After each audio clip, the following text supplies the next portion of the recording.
Good evening, everyone, and those in the gallery, thank you for your attendance. Councillors and staff, thank you very much indeed for your attendance. Is the live stream on? Thank you very much indeed. I'd like to do the opening, which is the acknowledgement of country. The City of Swan acknowledges the traditional custodians of this region, the Whadjuk people of the Noongar Nation, and their continuing connection to land, waters and community. We pay our respects to elders present and their descendants and past. Thank you. The disclaimer. Agenda forums are specifically for agenda items which are to be considered by Council at the next ordinary meeting of Council. Agenda forums are not a decision-making forum. They provide an opportunity for councillors to be equally informed and seek additional information on matters prior to the presentation of such matters to the next ordinary meeting for Council, formal consideration and decision. Please note that this meeting is being live streamed. The recording will also be made and archived and made available on the Council's website after the meeting. If you choose to participate in the meeting during the public question time and deputation time, it is assumed your consent has been given for the audio to be recorded. Please keep your comments respectful to the Council and other members of the community. Visual images of the public will not be captured. Tonight, all councillors in attendance are Councillors Congerton, Catalano, Howlett, Johnson, Bowman, McCulloch, Richardson, Henderson, Zanino and Councillor Knight. Councillor Predovnik is attending via Teams. All staff are in attendance. Leave of absence has been granted for Councillor Lucas, Councillor Kiley, Councillor Jones and Councillor Parry. Everyone else is here? Mr. CEO, thank you very much. Declarations of financial and proximity interest and affecting impartiality. In the white paper, Council, you have Councillor Bowman has declared impartial interest in 3.1 Swan Valley and Swan Athletic Sporting Club, as one of his sons is a member of the Upper Swan football team and trains at the Swan Valley Sporting Club. Miss Lay has declared an impartiality interest in C3.1 Swan Valley and Swan Athletic Sporting Club, as members of her extended family may be members of the Swan Valley Athletics Club. You have one as well? Can you please pass it over?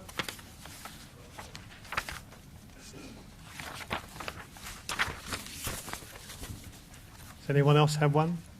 Yep. Just one tick. Okay, and we have an additional one from Councillor Bowman. Yeah, Councillor Bowman submitted an interest of impartiality on item 4.4, appointment of the design review panel, as one of the applicants are known to Councillor Bowman. Are there any others from councillors? Councillor Henderson.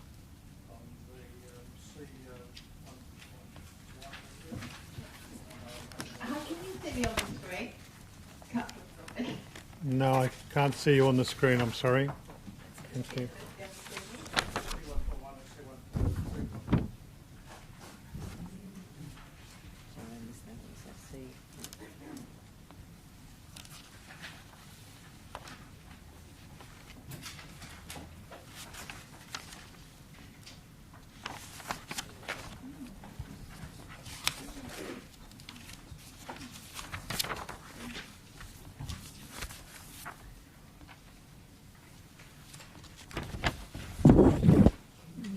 Can you read that? That's from Councillor Catalano.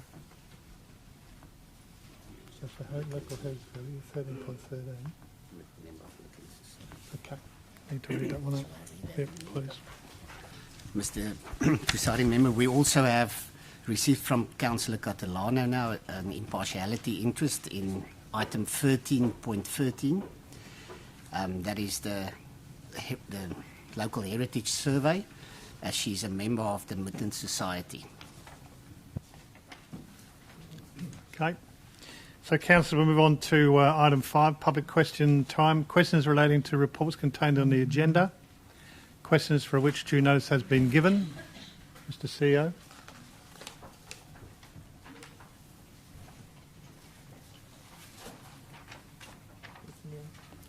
So, Neil. Sorry, Neil. Okay. With 5.2, questions without notice. No? Okay. Item 6, reports and notices of motions. Additional information from officers on 6.3, I beg your pardon. 6.1, additional information from officers. Item 3.2, the proposed dog exercise on lead and prohibited areas. There is a revised recommendation by the officers and also an amendment to the Schedule 2. So, with your indulgence, councillors, when we get down to that item on the running sheet, there'll be an opportunity for Mr Bishop to address the council and any questions that follow on from that. 6.2, deputations. In accordance with the current procedures for public participation on agenda forums, all requests for in-person deputations and submissions of written deputations were required by 3 p.m. on Tuesday the 26th, and all written deputation received from 4 p.m. Tuesday, July 26 was circulated with the preliminary agenda on Tuesday evening's attachment 2. So we have in Part A, 13.13, request to amend local heritage survey and an in-person deputation from Mr Patrick Irwin on behalf of the Midland Society. If you could come over to the microphone, please, if you're here, and if you can address the council, and you have 5 minutes. Thank you, councillors. Midland Society supported the municipal inventory development, which was over 20 years ago under Councillor Ronnie Omar. We assisted with compiling a significant municipal inventory.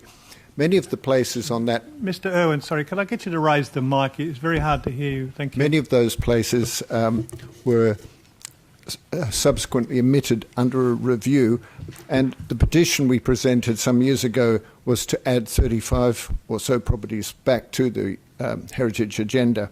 So we very much support that this is now being proposed, and we hope this goes ahead. What I do want to mention is that some of the places are only, well, in fact, most are only Category 3, 6 are Category 4, and none of the new recommendations are for anything higher. In fact, there's only one residential property in Midland that I'm aware of which has Category 2. And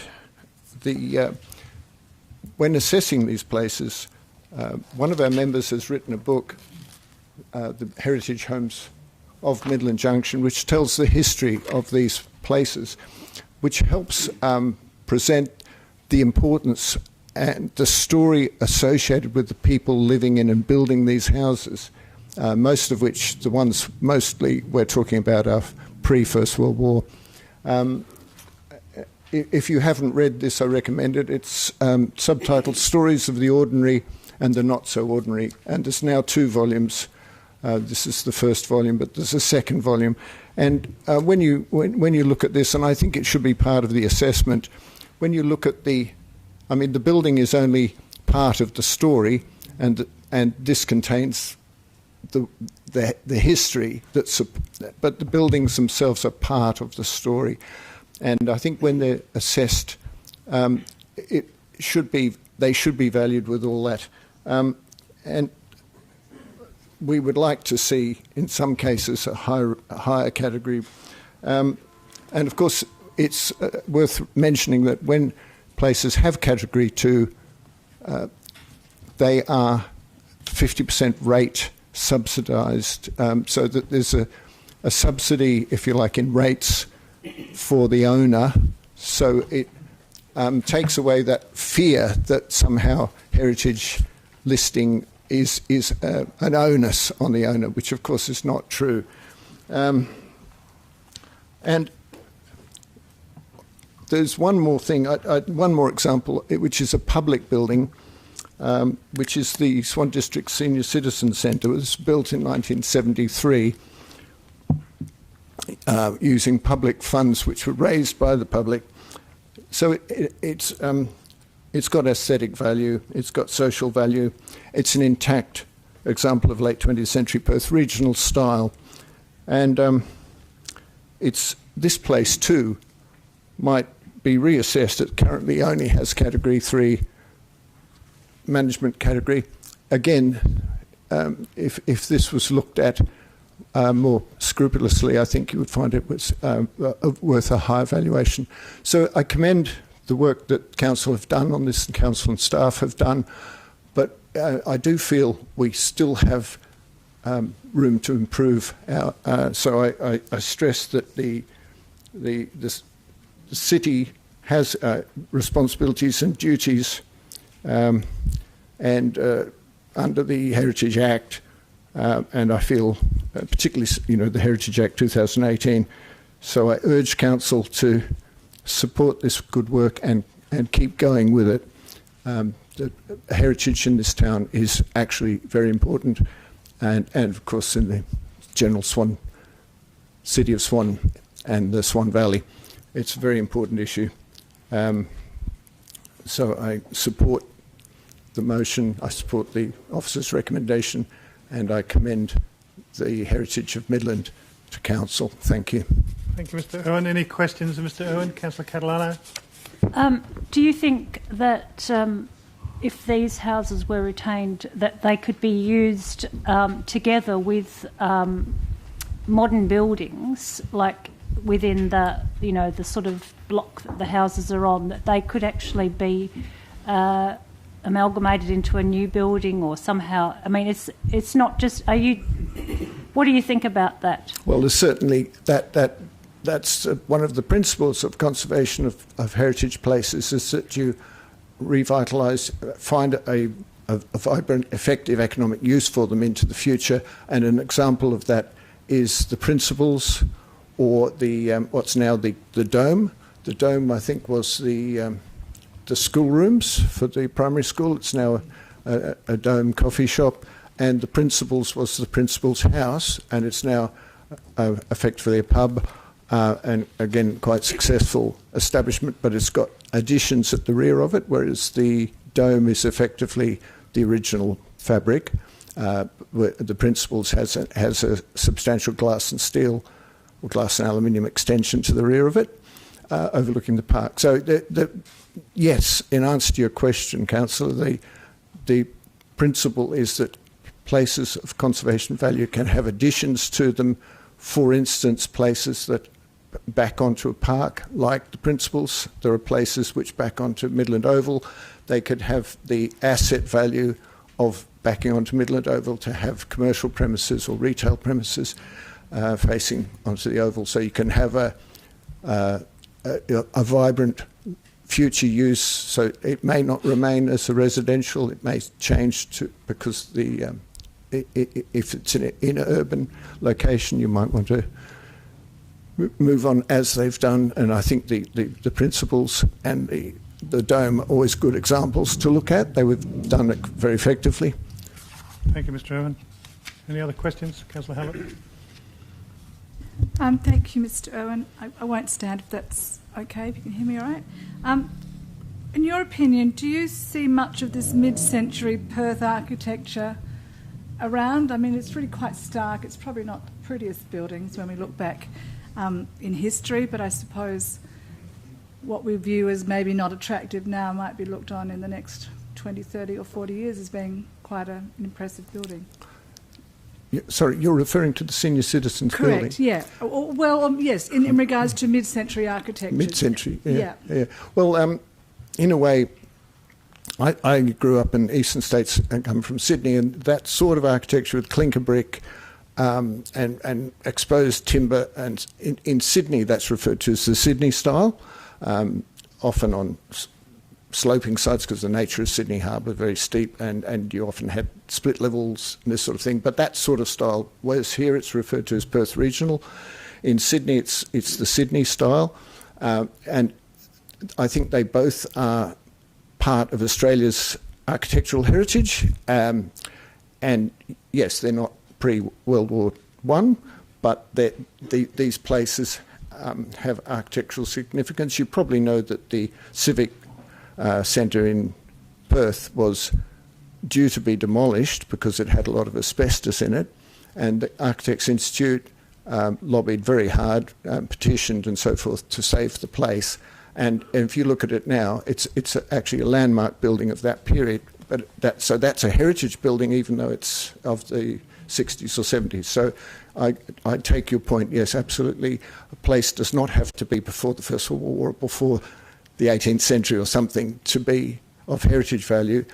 It's really an example of being a good example, good representation, and the fact that, as with the senior citizens, that it still has vital use and social use and significant use in the present place as well. It's not that it's redundant for some reason of its own. And the fact that it might look dated can be actually just viewed simply as actually it's interesting, and there's many things I'm sure it could be rehabilitated really successfully without too much trouble. Thank you, Mr. Irwin. Thank you. Thank you. Thank you very much indeed. We'll go on to Part B 3.2, the proposed dog exercise. At this stage, I'd like Mr. Bishop to address the council on some of the proposed changes to the recommendation and policy. Mr. Bishop. Mr. Presiding Member, I just want to check, is Councillor Podovnik trying to dial in? Oh, no, it's okay. No, we've got her on the screen. Yep. Okay. Thank you, Mr. Presiding Member, Councillors. I just want to apologise. We've become aware today that there's an error in the report on the item on 3.2 regarding proposed dog exercise areas on lead and prohibited areas as uploaded to the website and sent out to councillors on Friday night. The error is essentially that is documented in a summary that's been provided to councillors tonight. But essentially what we are recommending now is to amend recommendation 1. Previously, in the version that council received, it stated that the recommendation was to maintain the current dog exercise areas as adopted by council in November 2014. The amendment is to the effect of the fact that in the body of the report, we've also acknowledged that during community consultation, we identified that parts of the schedule that was adopted in November 2014 included some locations that were not under the control, care or management of the City of Swan. And we can only adopt exercise areas for land that is under the care, control or management of the City of Swan. And the sort of sites that were adopted in 2014 relate to school grounds, which obviously are not under our care or control, shopping premises and kindergartens. So whilst the substantive intent of the staff recommendation remains the same, to maintain the current list of dog exercise areas as adopted in 2014, whilst other actions are undertaken as listed in actions 2 to 6, we are making a recommendation that there be a minor amendment to what was adopted in 2014 to delete those areas in Schedule 2 of Attachment 1 in your report that covers sites that are not under the direct care, control or management of the City of Swan. I hope that makes sense, but I'm happy to sort of clarify as needed, Mr. Presiding. Any questions? Councillor Bowman. And perhaps we just need clarification during the week because it's about as clear as mud to me. So you're saying with amendments to Schedule 2 as per Attachment 1, is it Schedule 2 or Schedule 1? Mr. Presiding Member, the amendments would be in Recommendation 1 of the staff recommendation, which relate to Schedule 2 of Attachment 1 in your report. So Schedule 2 talks about areas where dogs are prohibited from entry. I'm not sure if the council has the amended version. This is the one that was put on your desk tonight.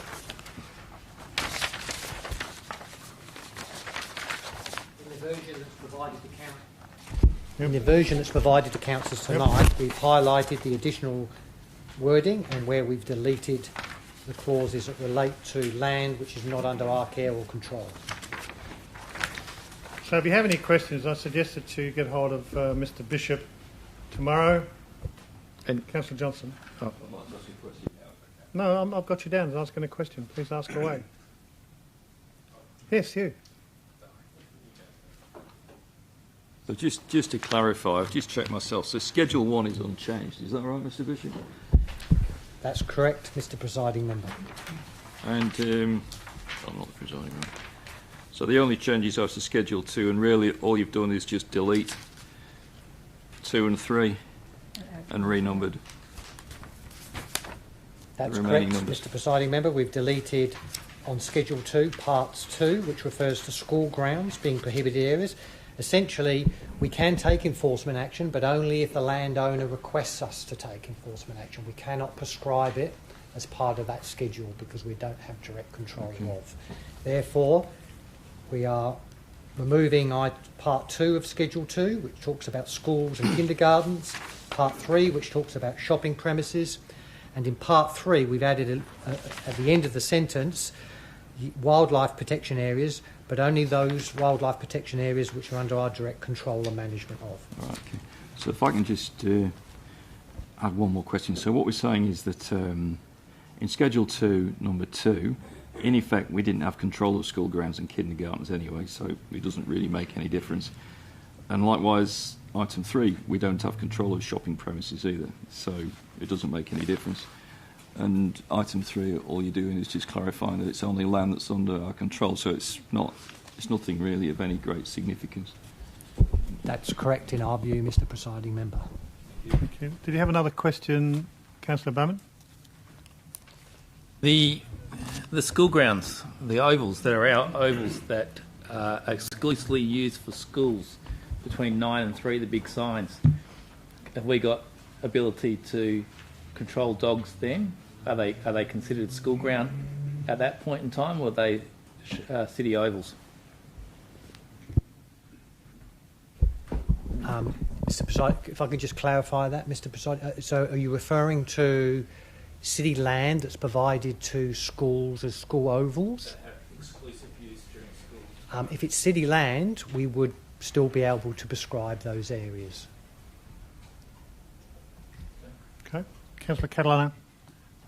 Yes, I just wanted to have some clarification about the recommendation 4, because I was thinking that whilst there was a lot of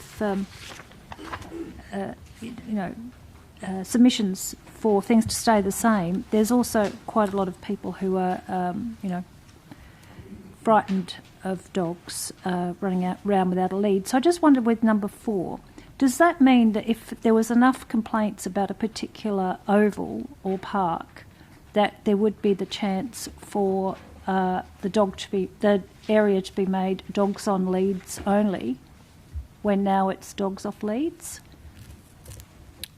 Mr Bishop.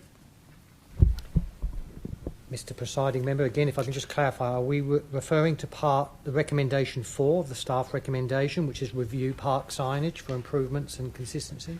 Does that mean that there's a chance for the park to be changed from dogs off lead with no signage to dogs on lead if there was enough complaints made about a particular park?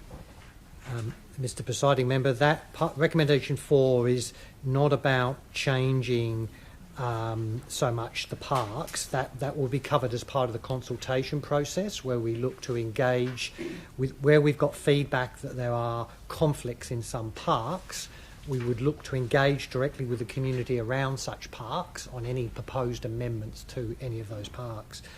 Recommendation 4 is review park signage for improvements and consistency where there are ongoing conflicts and park usage. So if we've got, there's 2 elements to it, I guess, is we need to improve signage, where there is already perhaps signage or insufficient signage, but also where there are evidence of conflicts, look at consulting on possible changes to the management of those parks. So it's a bit of both. One more question. So the question, the issue of conflicts, is that then captured in recommendation 2? Is that about where conflicts occur in that recommendation 2? Mr Presiding Member, yes. Part 2, recommendation 2 is implement a significant localised community engagement process to identify and inform on any changes to dog exercise areas, dog prohibited areas, signage or patrols. Okay, well, I might just make an amendment to that. Well, can we make an amendment a bit later for on? that to be clarified, yes. Yes, Yeah, thank you very later much. on, yeah. Yes, thank you. Councillor Henderson. Thank you. Mr Bishop, we touched on this in a discussion. My concern is around, on 5, you talk about increasing the number of active proactive measures. Already it's difficult to get rangers and other resources. Within the guise of making this work, how are you going to get the resources to be able to fulfil these increased measures?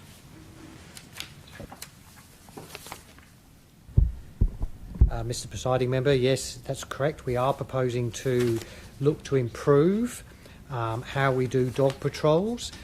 Feedback from the community was very strong that there was a view that a lot more could be done to educate dog owners in managing behaviours of dogs, particularly during peak usage times. So we do patrols now, but they're a bit more ad hoc. The proposal is to adopt much more of a program management approach and a targeted approach where we redirect our current patrols, particularly to peak usage times, such as periods 5 to 6 p.m. in the early evenings when parks are obviously heavily used, to collect more data and to use that in regards any compliance action we take. We believe that any increase in work that's required, we'll have to cover with our existing resources at this point in time. It does mean we may have to take away from other areas of work, but we don't, and at this stage, anticipate that that's going to be significant. Thank you. Before we move on to the next item, I've got two other disclosures of interest. I've got one from Councillor Howlett on the local heritage survey. As Councillor Howlett is a member of the Midland Society. And can I get you to sign that one, please? Would you mind? Thank you. And the other one is from Councillor Henderson on C1.1 and C3.1, mobile tower ratings and SV and athletic, member of both clubs. Thank you. All right, so we'll move on then to 4.1, Metropolitan Regional Scheme Amendment 1396-57, rationalisation of Rosehill Estate, South Guildford. It's on page 311 in your agenda. In-person deputation, Mr Tony Perrin from Urbis, in support of the recommendation. I'd like to come to the microphone, please. Turn it on. And you can hand those out. Thank you.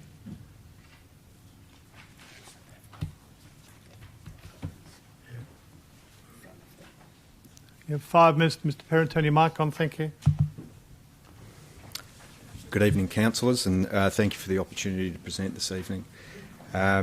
Firstly, this document, I'll try to work through the presentation document that has been, I believe that you will have a copy of, and then I'll bring up this as we move through the presentation. I'm Tony Perrin. I actually represent the developer of the company, of the project Rosehill Waters in South Guildford. With me is Sally Burkhead from Urbis, who is our town planning consultancy, who undertakes the majority of the planning work on the project. I'd just like to step you through this document. In the first instance, we'll turn to the first page, and the amendment that we're seeking your support for is effectively paves the framework to allow the finalisation of the last bits of planning work that are required on the Rosehill Waters project.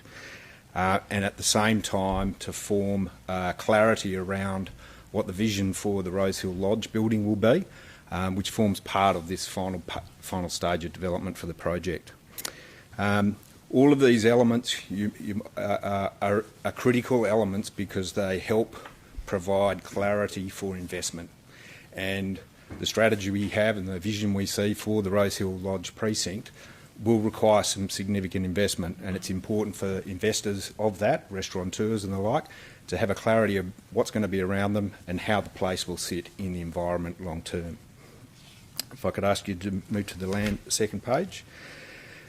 The land use boundaries are predominantly all we're dealing with in this MRS amendment, and part of that is around regularising the interface with the Helena River Reserve. This has been for some years, and prior to my time on the project, has been an issue that the state government had wanted to clarify and regularise.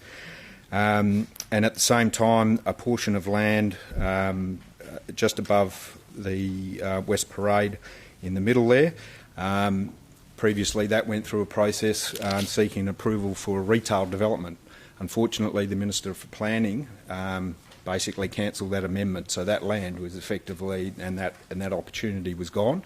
So it was imperative that we found a clarity to what we're going to do with those portions of land, to provide an answer to the community and the investors early into the project, but also to ensure that that planning outcome fitted comfortably with what the development approach going forward for the Rosehill Lodge, which is the key centrepiece in this area.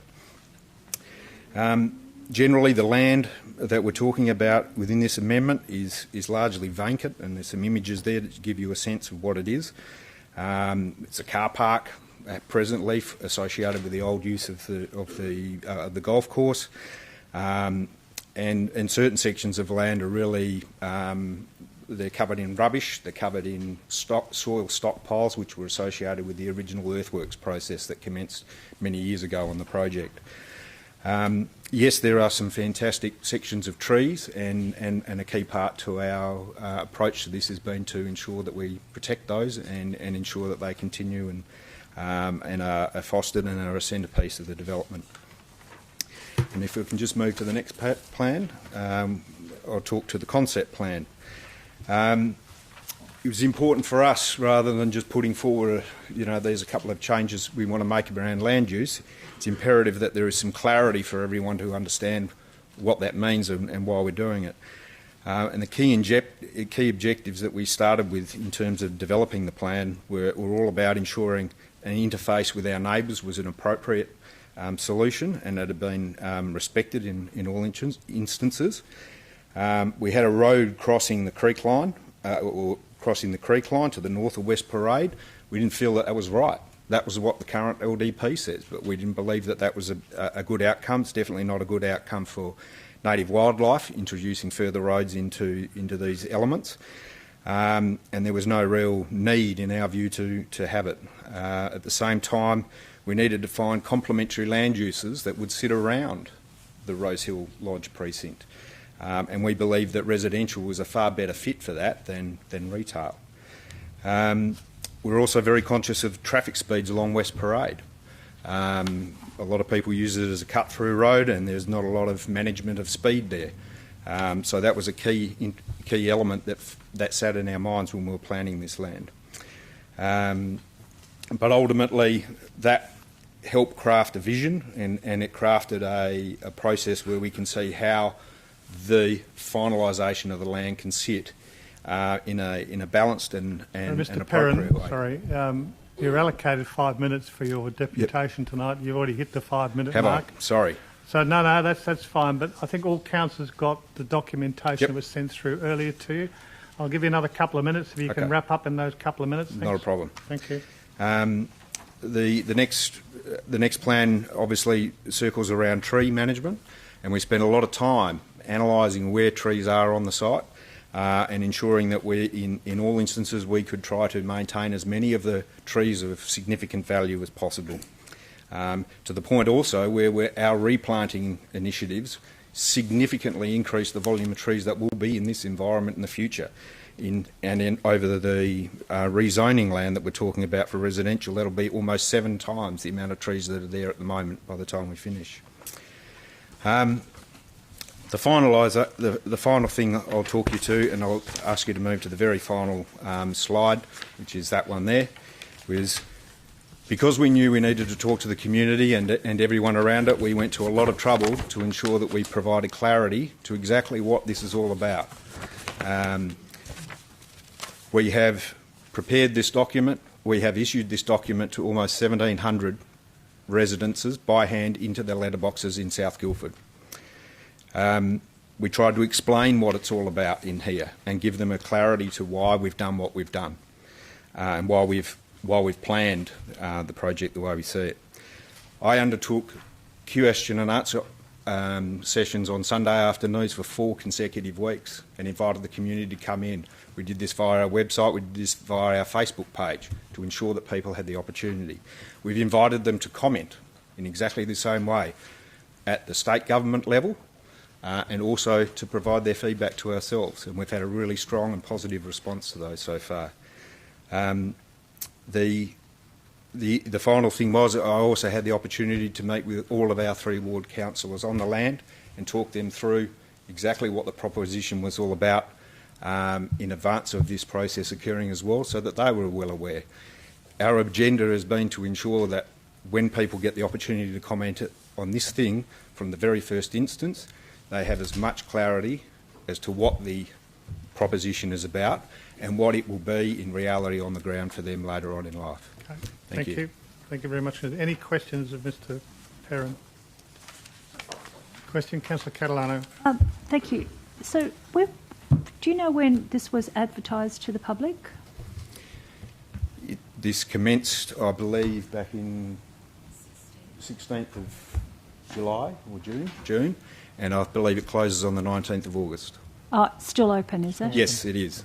Oh, okay. Oh, so I've got a question for staff, but Okay, do you want to do that later? No, yeah, we'll do that after. Councillor Richardson. Thank you, Mr. Mayor. Just had a quick question. Thanks, Tony. What is the approximate cost of the new hub and hospitality area that's proposed?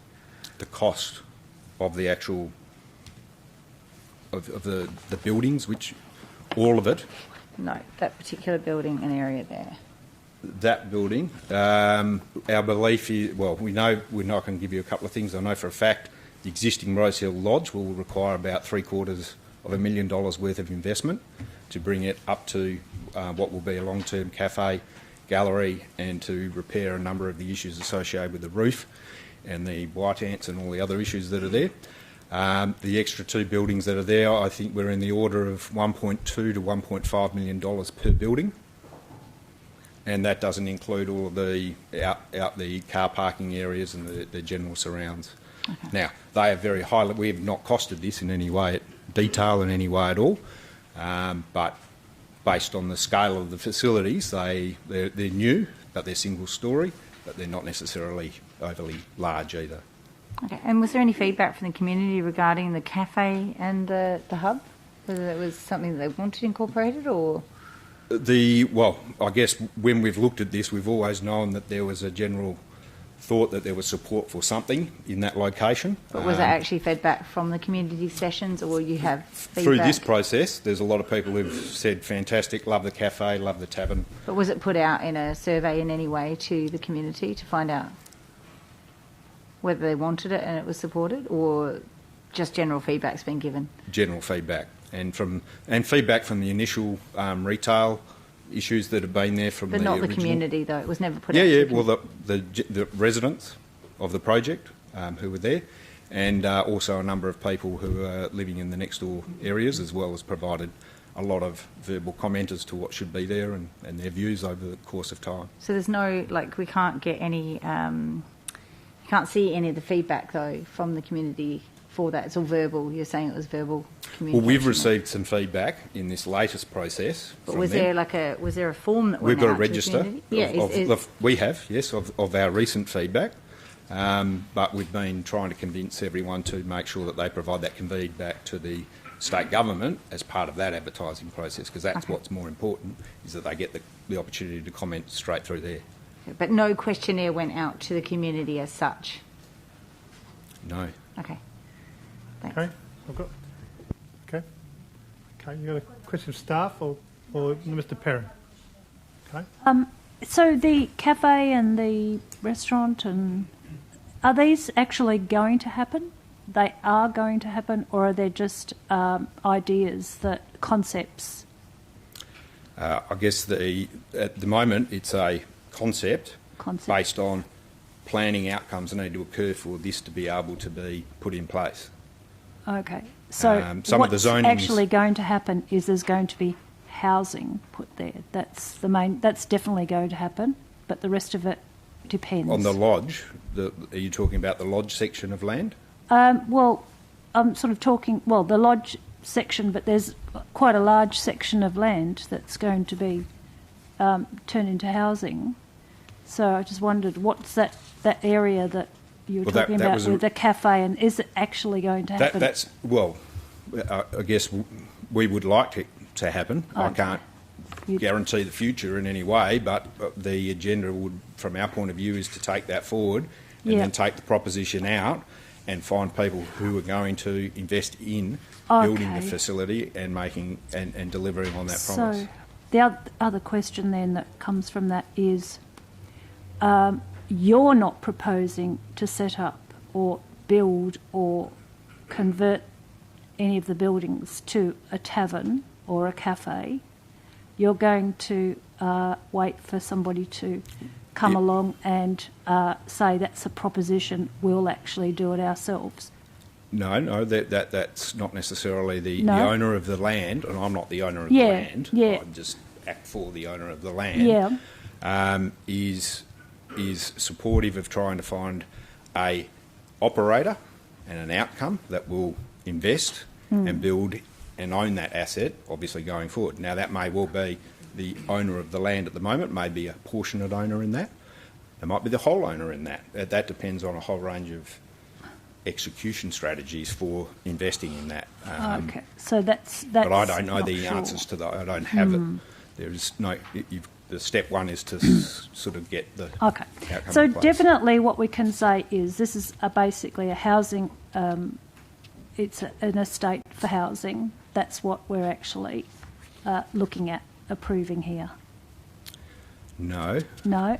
No, you're, in my view, you're looking at approving the configuration of land Yes.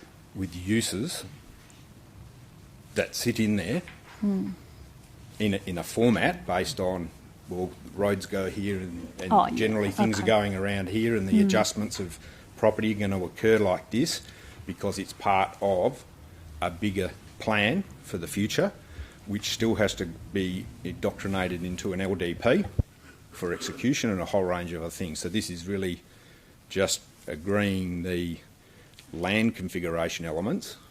There's still a process thereafter, as I understand. Thank you, Mr. Perry. You got a question of staff, Councillor? You said you had a question of staff? No? Well, can we do that now? Thank you. Yes. Thank you, Mr. Perrin. Thank you. So my first question is, if the submissions to the advertising period, if the advertising period closes on the 16th of August, how come we're looking at it now? Mr. Russell? You? Through Mr. Deputy Mayor, this is a process that's owned by the Department of Planning, so it's their process to modify the MRS. They are advertising it, and the city is commenting within the advertising period. So we've got, like any member of the public or member of or other agencies, we've got until the 19th to provide a council's comment back to the Commission, and that is what this process is about. This is not a public consultation process that's advertised by the city, and we obtaining the comments back. Okay, thanks. I understand now. Okay. All right. Thank you very much indeed. Councillor Bowman. So, through you, Mr. Deputy Mayor, to the staff, I'm just trying to do my calculations, and it's a little bit difficult to read the report, so maybe staff can provide it later on. But am I right in that we're actually losing land from Parks and Recreation Reserve? My calculation is there's 0.93 of a hectare reduced, there's 5.03 hectares reduced from rural, and it's increasing to urban. So that's the first question. And the second question is this land swap. I don't know, maybe it's me, but is one land swap where they can't really do anything because it's on the Lena River floodplain, and that's getting swapped, so stuff that really can't do anything with land that can be. So,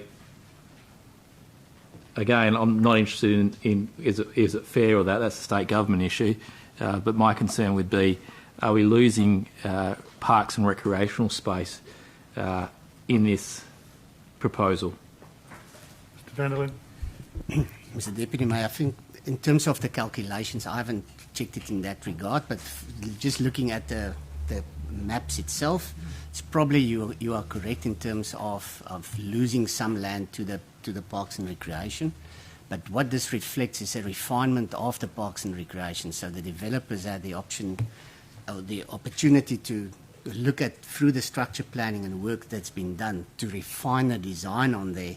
So you've refined that Parks and Recreation area. Now that you've actually had an opportunity to look at it, so it's more. I will see it from that regard that it's refined and it's more usable the way that it's presented as a whole, and importantly, that's how the land swap's been accepted by government in that, as proposed in this on these maps here. So in basic terms, I'm right. More houses, less open space. There's open space now for houses. Previously, there hasn't been houses. So this is a development proposal that refines the whole environment, where there's now houses with practical public open space that's usable within a urban design setup that's been looked at, where previously it hasn't been. Okay. Thank you. Move on to 4.3, change of use from warehouse to recreation, private lot 108, 169, 769 Truganina Road, Malaga. Page 377, if you want to look at it in your agendas. In-person deputation from Jamie Trunfio from West Coast Gym in support. Hi, councillors. My name is Jamie. I would like to thank you for this opportunity to present at the meeting in support of our development application for West Coast Gymnasts. I am the volunteer secretary there, a coach and a parent to 3 children who are all members of West Coast Gymnasts. West Coast Gymnasts is a non-for-profit organisation. We have been running for over 40 years now. Our current venue at Unit 1 Truganina Road is home to over 500 families, boasting 3 generations, and has been our safe space for the past 35 years.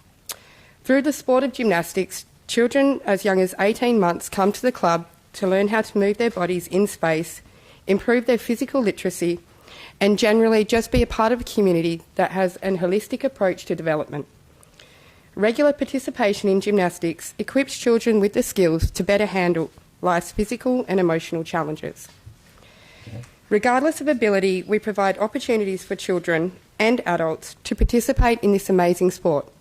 With a strong focus on inclusion, children with disabilities, special needs and learning difficulties have access to our mainstream and private lessons.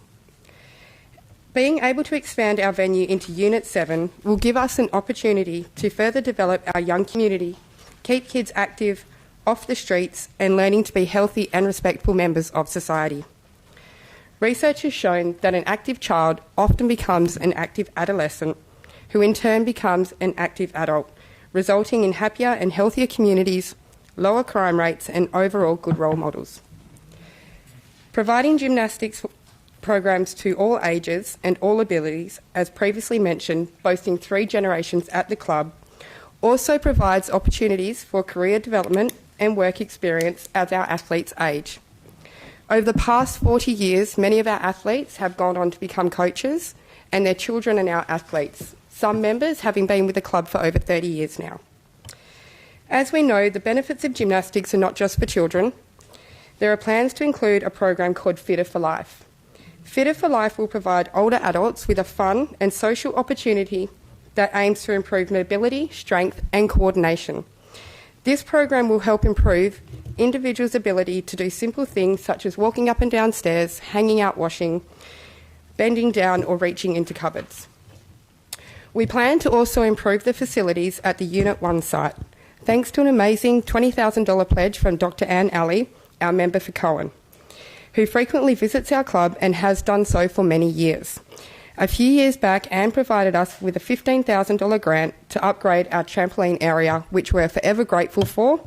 She has even come along and had a bounce on the trampoline herself.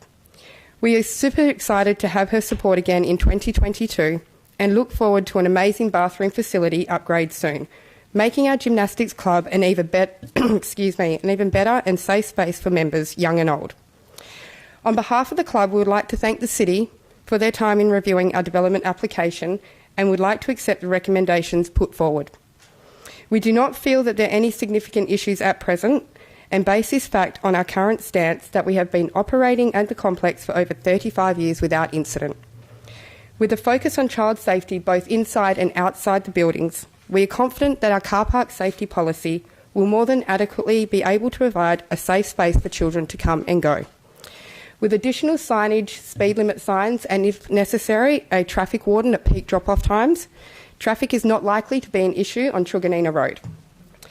Our policy does not encourage drivers to park where other businesses' car bays are located. However, we do encourage, where possible, to make use of the adjoining bays across the road, just some 28 metres down the road. With staggered drop-off and pick-up times, our primary peak times are outside the surrounding businesses' operating hours. And given that we have an amazing rapport with our neighbours, there are not any foreseeable issues within the complex. Parents and caregivers of children over 5 years of age are primarily not encouraged to stay at the facility due to our child safeguarding commitment. Minute, thank you very much. Thank you. And efforts to ensure that all children remain focused during their training at the club. Therefore, the number of car bays required will be kept to a substantial minimum for most of their time. Thank you for your time. Thank you. Any questions of Jamie? Councillor Bowman? So you said Unit 7. Is it Unit 7 you're moving into or Unit 3? So it's noted as both Unit 7 and Unit 3. It is one in the same. Okay. And you mentioned at the moment with operating from Unit 1, you've got 500 families. Correct. When you expand into Unit 3 or Unit 7, what's the expectation increase in families? At this stage, so we've at this stage maintaining that number, just with the athletes we've got and coaches. That's the number of families we can handle at this stage. Okay. And what time's your first class commence weekdays in the afternoon? I'll just turn to Marie for this answer. 4 o'clock in the afternoon. So just the afternoons you wanted? Yep. Weekdays? So Yep, 4 p.m. o'clock. And what time? So does it start at 4 or do the doors open? So the doors open earlier? So parents drop off kids from, say, 3:30 onwards? More 4:45. Okay. 3:45. We don't encourage earlier drop-off than that. And are the classes staggered, as in does one finish at 4:30, the next one starts at 4:45, or correct. So one will start at 4 p.m. and then the next one finishes at 4:50. And then finishes at 4:50, and the one after that would start at 5:10. Okay, thank you. Okay. Any other questions of Jamie? Okay, thank you very much indeed. Thank you for your time. Thank you. You also had...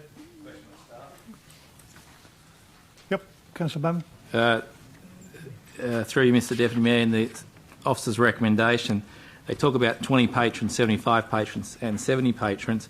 Yeah, I've just heard from the deputation that there's 500 families allowing for 1.7 kids per family, and the deputy said 3 of hers. That's about 750 patrons. How's there such a difference in numbers, or am I reading something wrong? I think you good advice to take it on notice and come back to you in the next couple of days, Councillor. Well, I don't know that you put the staff on the point when you can get the information tomorrow.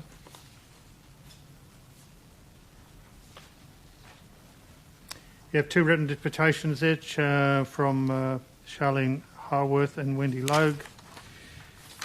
And we'll move on to C3.1 is a written deputations from David Pavlinovich, and then C1.1 from Councillor Henderson, rating on commercial phone towers. We have an in-person deputation from Tracy Carrad. If you can come forward to the microphone, and you also have 5 minutes. Thank you.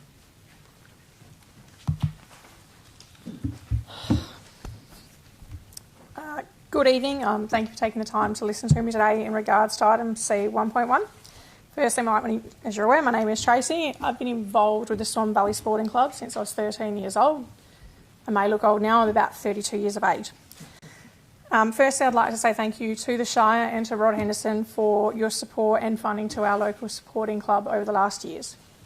Our sporting club has been established in the heart of the Swan Valley since 1930 to 1931. I'd say, at a guess, we are not just one of the longest but also oldest privately owned facilities in the heart and region of the Swan Valley. What started out back then as one hockey team, one soccer team, is today a community club consisting of 3 football teams of men, 1 women's football team, 4 men's cricket teams, 1 women's cricket team, 6 junior cricket teams, 2 soccer men's teams, 1 soccer women's team, an academy of junior soccer players who have just joined, as well as Master Blaster program on Friday, 6 men's darts teams, 2 women's darts teams. That excludes the fact that we also provide our facility free of charge to the following people in our community: Caversham Junior Football Club, Upper Swan Junior Football Club, Guildford Grammar High School, Governor Stirling, Swan Christian College, Allen Brook, Christian College at no charge, but more as a venue that is available when we find a position that the city doesn't have somewhere for them to use. We've continued to allow our facility to be provided to them. From our end, we obviously only have the one oval that we use, with the occasional overflowing cricket over to basketball oval. We know that some of our neighbouring competition have the access and availability of up to 5 different ovals in the community area. It brings me down to facilities. Obviously, we point out that a lot of our stuff is done by volunteers in the area, but unfortunately in 2022, a lot of the people who are volunteering have either passed on or have got to an age where the ability to volunteer is no longer capable, and that this is work we've had to outsource and in obviously turn has meant we've had to pay for. So when it comes to the NBN tower that we have on our site, it was never placed there with an intent to make a profit to our sporting club, but more so placed as a position to help us improve our facilities for current and future use in the community for our members and for the public. From our end, we point out that we do have what we believe is one of the only turf wicket nets and oval space in the Swan Valley region, taking into account Lilac Hill, we believe falls down into the Guildford area. At the current time, we believe and are aware that there's approximately a $40,000 to $50,000 renovation that we need to do. And obviously the hindrance of getting a notice of back rates or change of zoning is obviously going to make it harder for us to again find revenues outside of what we're doing if we're continually being told, well, we're going to be punished for that or disheartened for doing something to benefit our members. We do point out over the last 6 years we have watched some of our neighbouring suburbs and their facilities thrive, particularly Allenbrook District Open Space, the Ron Jost Reserve, the Jackman Oval and Percy Cullen, all receiving funding of which help to improve and upgrade their facilities. By no means are we jealous of that. We actually are very excited to use and see those facilities. But we also point out that as a committee, that's why we sat down and when we were approached... You have 1 minute. When we were approached to put an NBN tower on, we took the decision that this would help us increase our facilities and hopefully bring them at some point in line with the other facilities around us. Obviously, as you're aware, the cost of everything since 2022 has gone up. There's no doubt about that. All we ask is that it's given a fair go and that you look to oversee what we've done as more so an improvement to our venue and not an exhibition of profit into our club, but more so a facility to help reduce the cost overall to the City of Swan. We do thank you for the funding you currently give us. We're just asking for you to give us a fair go going forward. Thank you. Any questions? Councillor Bowman and Councillor Johnson. And through you, Deputy Mayor, with your indulgence, can I sort of combine C 3.1 and C 1.1 because the Deputy did with my questioning? Go ahead. Thanks for that, Tracy. No problem. The telecommunication towers, how much money does the club get in leasing that? We received 2 fees. So we took it on advice from a tower that was in the Sydney location. We received $10,000 from NBN and we received another $10,000 from Telstra as well. We got advice from somebody who was in Sydney that you could enter into subleases with Telstra, etc., which meant that we were looking for ways to better negotiate for our members and the improvement of the facilities. So $20,000 a year? Correct. Okay. At this given time, there's no Optus or anyone else going onto the tower. Yep. And the club also, am I right, leases land to Joey's? Yes, we do. And are we able to sort of get an indication of how much that It was a very hard thing to price at, but it did come... We had a commercial valuer complete that, and it came in at around the sort of 20,000 mark. Yeah. Obviously, at the time, I don't know if many of you go out to the Swan Valley, there's nothing like that in the area. There is a lot of cafes, but there's no actual fast food style joints. It's safe to say if you go out there on a weekend, you'll see that it's very busy. It's a well-demanded community facility. Price-wise, it's 20,000 at this point. Obviously, it was subject to, going further into the next few years, getting price reviewed by Valuer. Thank you. I think you've answered the question. Thank you. And then obviously you got the bar there as well. Yes, we do. Does that make money for the club? The money that's made through the bar goes straight back into the facilities of the club. Okay, so roughly how much money is the bar making? The bar at current time is at a loss of $16,000 for the financial year. Okay. Just ending. And final question, Mr. Deputy Mayor, did Jag the Joker go off a few weeks ago? No, or is it still hasn't. going? It's still going, So 7,200. Okay, thank you. Thank Thank you. you. Councillor Johnson. Yeah, thanks, Mr. Presiding Member. Yeah, I'd like to ask, when did the tower get installed? The tower was installed in 2015. 2015. And what was the change in your rates then? It wasn't changed, so you can imagine our shock horror 2022, we receive a notice that that's going to change and be backdated. Okay, so what is the change then? The change, I believe, currently with the concessions, it's backdated. I think it's about 30,000, I think, from memory. I haven't physically checked the document. So what's the amounts per year change? I went from a zoning for sports and recreation to commercial zoning, backdating from when we entered into leases with NBN and Joey's. Right, so, but for... I couldn't tell you, I haven't checked that exact document. All right, okay. So, I mean, I guess that's the information that Council really needs to form an opinion is what is the delta between the sports and recreation rates and the commercial rates? I guess the stuff... I know the backdating figure's approximately 30,000 from 2015 to current. Yeah, that's... That we're asking to be paid back. I mean, I guess we're looking at the difference between the one-off and we're going to ask questions of staff and the ongoing basis. So I'd need to find that answer out. So, I mean, maybe the staff can answer this Staff question. will be able to answer that, Councillor. Okay. So that's basically, I've got questions for staff then. Okay, thank you. Councillor Henderson, before we go to... Sorry, Councillor Catalano first, sorry. Was it of staff? No. Okay, Councillor Catalano and then Councillor Henderson. Just did you know that you are going to be liable for commercial rates once you establish this tower? And No. Did you make any inquiries? And the same goes for the restaurant or the fast food? I mean, from our end, we would assume, obviously, that when it was put before council at the time, that any of those things would be raised at that point before they were approved.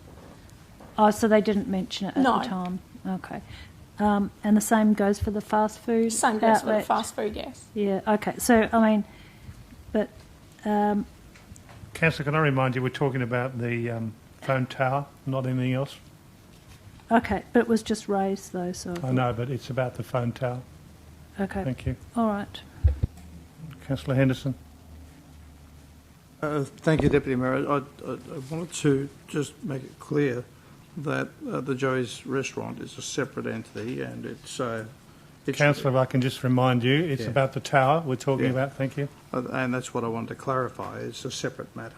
Yep, it's about the tower. And they're paying their appropriate rate. So the figure, if you excluded the Joey's content, I think is much less than 30,000.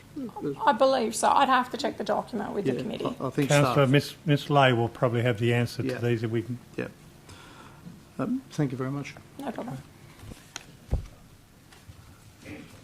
Councillor Johnson's question of staff in relation to the costs. Miss Lay, if you can perhaps address that.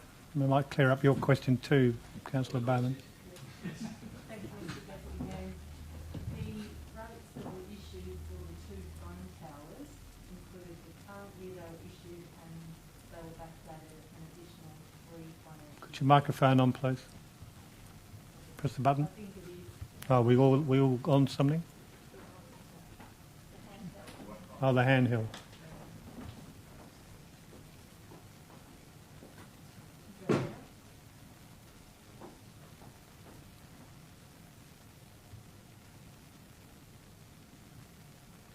Perhaps you can just yell. Okay. We'll try this one. The rates that were issued for the two phone towers were charged over 4 years, and they were approximately $6,240 and $6,380. So each of those properties is in the order of $1,600 per year.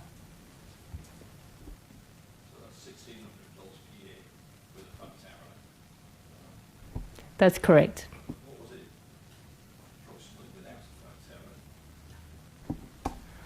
Through Mr. Deputy Mayor, I don't have that in front of me, but that would have, all of the land would have come under the rates of community purpose for the club at that time.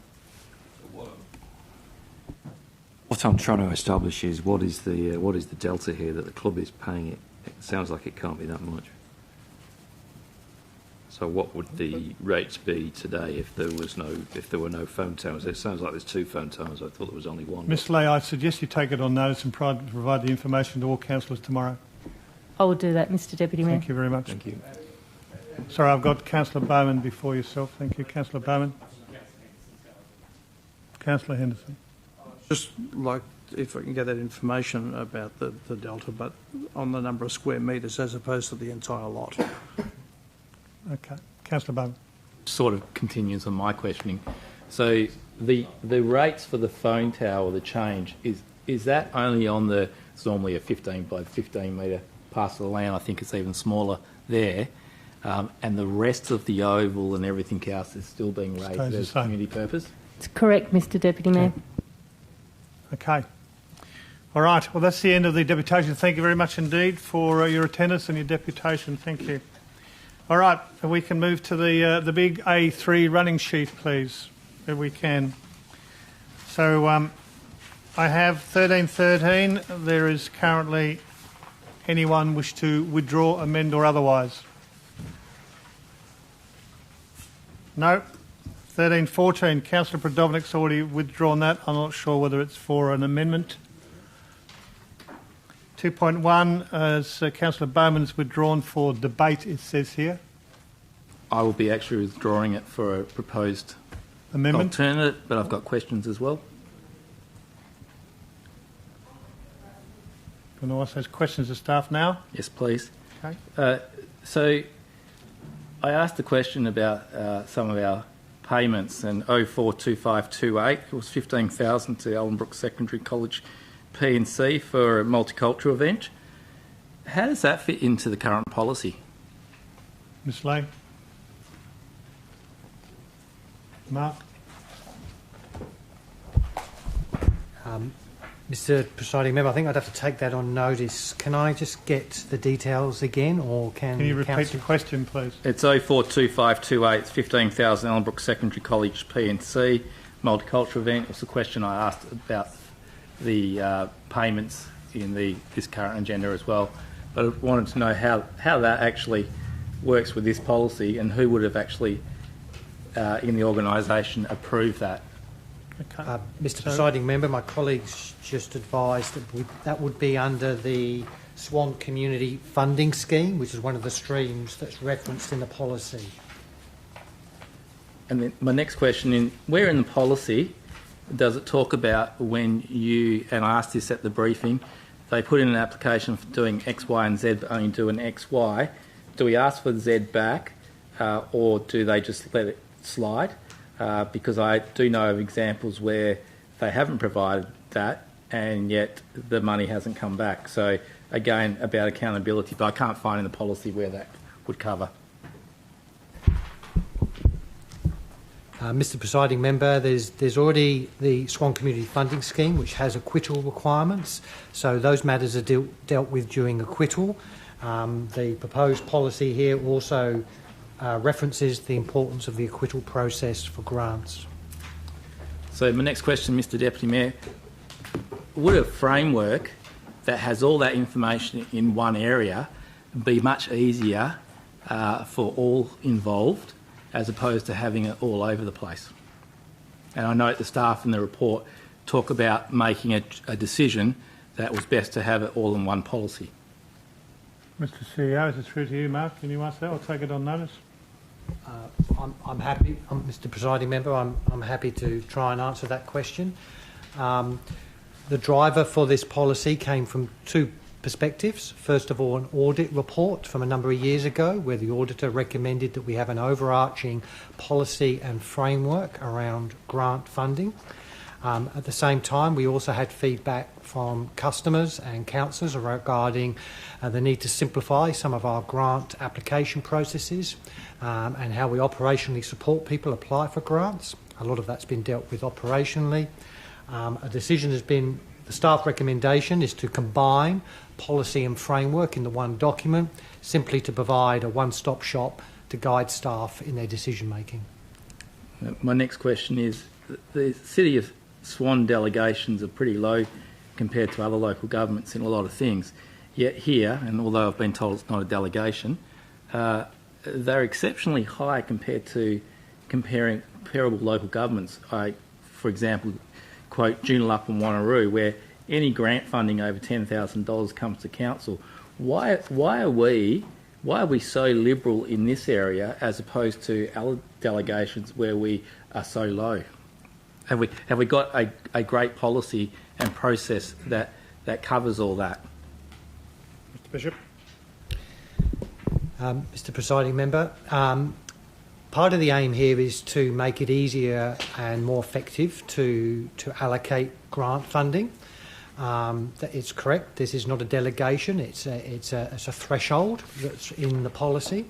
It's similar to the thresholds that we use in our procurement policy, which are set by council. Ultimately, it's a risk management approach. We're trying to strike a balance between equity and probity and accessibility. If council are of the view that the thresholds we have set in the proposed policy are inappropriate, they can be changed. They are the thresholds that have been recommended in consultation with the project team, including the manager from procurement and our risk and management officer. That's the staff recommendation, Mr. Presiding Member. And two more questions. Second last one is, so we accept grant funding that's had no preparation or forethought. Am I right in that? Because number 7, that's what that's actually referring to. So can you repeat the question again? Yep. So do we accept grant fundings that have had no preparation or no forethought from the applicant? Because number 7, that's what that's saying. Bishop. Mr. Presiding Member, yes, I do acknowledge this Part 7 of the policy may be confusing or could be misinterpreted. Part 7 of the proposed policy refers to a term extempore and direct funding. This is to reference the fact that whilst we have frameworks in existence for grant funding, there are a number of funding situations that occur that do not have pre-planning. They occur sometimes during council debate, where council form an opinion that they wish to amend a staff recommendation and issue funding in some form or shape. There's been a number of examples over the years, whether it be State Equestrian Centre, I remember Ellenbrook Radio, where council made a decision that there should be funding allocated in some form or shape. We also have scenarios around emergency management, which require decisions to be made fairly quickly, and that includes in response to grants that we created for COVID response and things of that nature. So basically what the policy is saying is that where such situations occur, they need to be considered very carefully, and they should be, in most situations, brought before council to make a decision, because they are unique or isolated in nature or emergency in nature. That's the intent of Part 7 of the policy. Another question? And my final question through you, Mr Deputy Mayor, to the Acting CEO. Considering the information in the report is incorrect and wrong, and I note particularly a consultation where it did not happen with councillors, and it was only once it was identified by me, will the Acting CEO be withdrawing this item? Mr Deputy Mayor, when it became clear that memo wasn't distributed to councillors, that it was immediately sent out to councillors. So that was sent out on Friday. So that's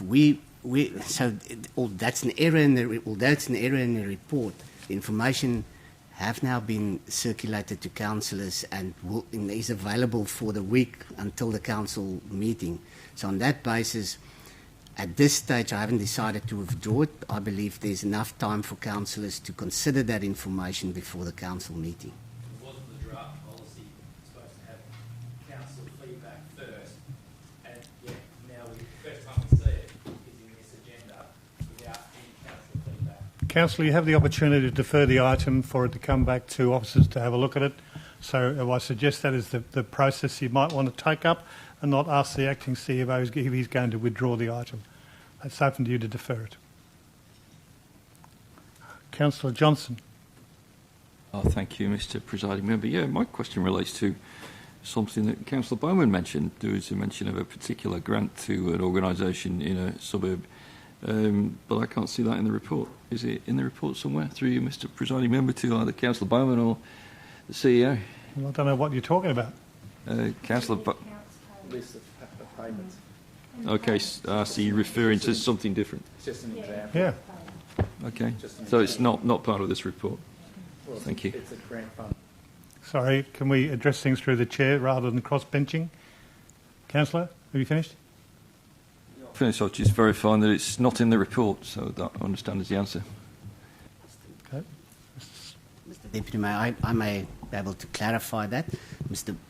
Councillor Bowman has asked questions on items on the agenda, and one of those questions related to a payment that's referred to in one of the financial reports, which is answered in the was answered to the answers that went out to all councillors on those questions, and that's one of those responses that Councillor Bowman is referring to. Yeah, perhaps we should be dealing with that stuff in the agenda for him instead of sending it out.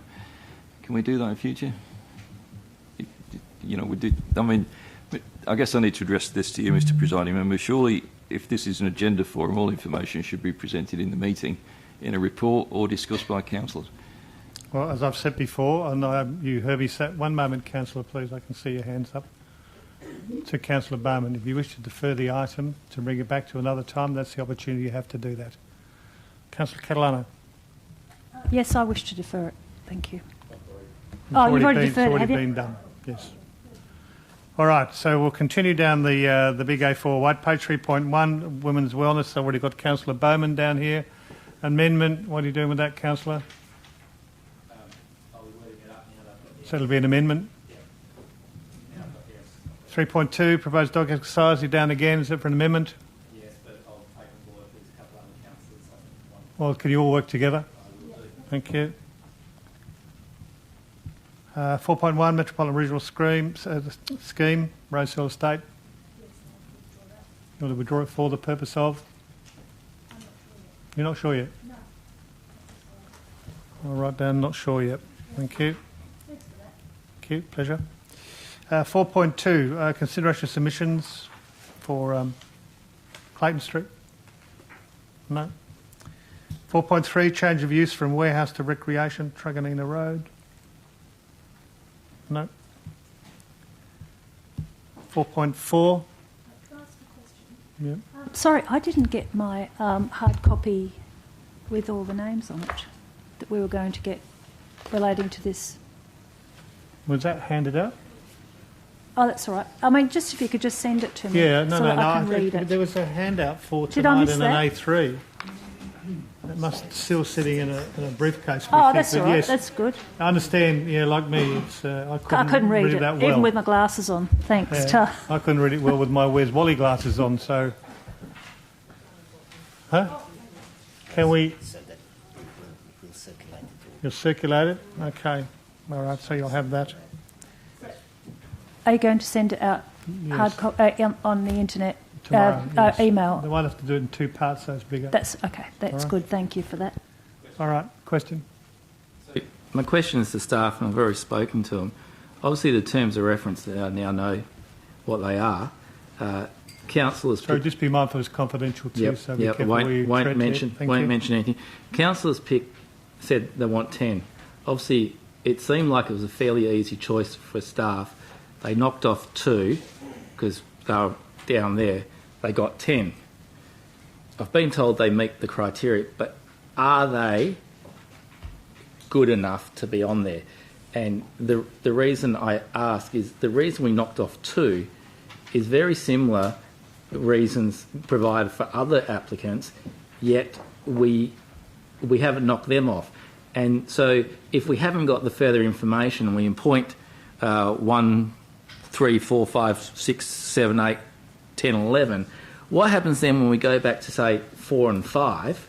I've just picked 2 numbers at random, and we then get further information about 4 and 5, and we go, oh, now that we know that, we don't want to appoint them, but we've already appointed them. Surely we'd get that information first before we'd actually make the appointment. So can we get that follow-up information now that I've actually been able to read the 12 names on my bigger sheet? It quite clearly says they didn't address all the selection criteria or haven't provided all the qualifications. Well, I'm aware the two didn't supply enough information. That's the reason why they were not selected. With all due respect, Mr Deputy Mayor, when you can read the attachment, there's another 4 others that did not provide all the information as well. Well, again, I suggest that is when you get every councillor gets the paperwork, they can read that and have a look at it next week. But surely we should be getting this information, Deputy Mayor, before we are expected to make a decision, and not keep saying that we can ask during the week. This is what I would have thought would have been included in the agenda. Get a comment out of Mr Russell.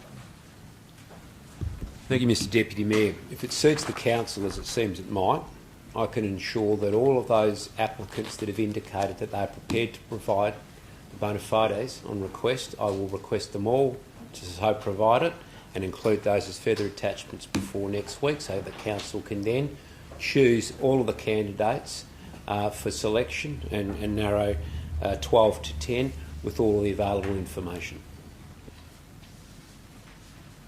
But my question originally was, do we have to pick 10? If they're not at that level, they may meet the basic, but if they're not good enough, do we have to pick 10? Well, I think the council resolution was to pick 10, if I'm not mistaken. Through Mr Deputy Mayor, I believe the council, if it so chooses to, wants to vary that and it wants to select a lesser number. This is a policy, and as a policy, the council is able, as the council well knows, to vary that, and if it pleases the council to select a lesser number of candidates, I believe it can do so. Okay. Councillor Catalano. Yes, I'd like to see those bona fides, thank you. Okay. As well as a copy that I can read. Good, thanks. It's coming by email, thank you. 4.5, stat planning decisions under delegated authority. Anyone? No. 6.1, list of accounts. No. 6.2, financial management report. No. 6.3, building permits. No. Oh, you have a on 6.3? Yes. Yes. So the report talks about... Sorry, is it a question of staff? Yes, it is. The report talks about it's not imposing a new fee, and as such, we don't have to advertise. So we're obviously talking about 619 of the Act. Are we certain that in amending a fee, we don't have to advertise? And although the wording of the Act is fairly clear, what's the intent of the Act? Because I'll give you an example. If we set a fee of something for $10 and then a month later change it to $20, the intent of the Act would be that we advertise it. So I just want to make sure that we don't have to. We'll get an answer for you. Ms Lane? Through Mr Deputy Mayor, the regs are quite specific in that it's when council are imposing a new fee. So as this is an amendment, we believe that that is not in accordance with the intent of the Act, and I believe that all of these fees are actually being scaled down to correct them. Further question? Yep, further question. So would that mean we've then been in breach of 618? Ms Lane? Mr Deputy Mayor, I'll need to refer to the Act of 618. Okay. Take it on notice and provide it to the information to Councillor Bowman and councillors. All right. So, C 3.1. Yeah. You want to drop? Okay. Do you know what for? Just asking. I've asked for a lot of information, and it depends on the information that I get given to me. Thank Super. you. I've got a question as well. Yep. One of my questions I asked was a comparison of other ovals, and I got told we can't compare because they're not all the same. So to make it easier, can we get the maintenance cost of the basketball oval so we can compare? And then the second thing is, the report talks about these ovals are available 70% of the time to the community. Can we get clarification of which 70% of the time and how much of our other ovals are available to the community. And again, wanting to compare apples with apples, because no one in the community really wants to use our ovals between 7 a.m. in the morning and 4 p.m. in the afternoon. They all want it from 4 to 7. So it'd be nice to compare that. And then the final one is the actual numbers provided by the clubs. Maybe it's a bit like when you go for a job or you put a grant application in, you embellish the truth a little bit. Have we checked that? Because I know for a fact the softball, the only reason they went there was places available in Ellenborough, is because it came with a bar. And so the men wanted to play there for the bar. It's a great spot for that. And that's why Swan Athletics was happy to have them, because the bar take. So again, to say that we've got more people going there and therefore we need extra costs, perhaps we need to look at that information. So that's why, can we get that so I can compare apples with apples, please? Mr Mayor, Deputy Mayor, I think that's a slight on the clubs to say that they embellished the information. They provide full details to our staff who thoroughly investigate the costs and the amounts that are being given for their operating expenses. Yes, I tend to agree, Councillor. It could have been a better choice of words, but the request for the information and removing the words of embellishment or otherwise, can we make that? Can we get that detail available before the next council meeting? Or do we need to look at? No, no, we can do that. We can provide details. There's a range of ovals that we do compare, our own ovals that we do compare the costs against. So we can provide that. And I think the comment that Councillor Bowman made is that we can't make a direct comparison is because no two ovals are exactly the same. So, for example, there's turf wickets at the Swan Valley clubs, which there aren't at most of our other ovals, but we can provide some comparisons for that purpose. In relation to the 70%, that's an historical figure that's always been used in the agreement, and at the time it was just based on the time when the clubs had the exclusive use of the ovals, you know, for training and matches, etc. So it was just based on that, and that historical arrangement that amount has just been in all the agreements. Thank you, Mr. Coden. All right, well, that's the end of the A3 white sheet. So on that note then, councillors, nothing else? You can all go home and watch the last minute of Home and Away. Thank you. If you can turn off the live stream. Thank you.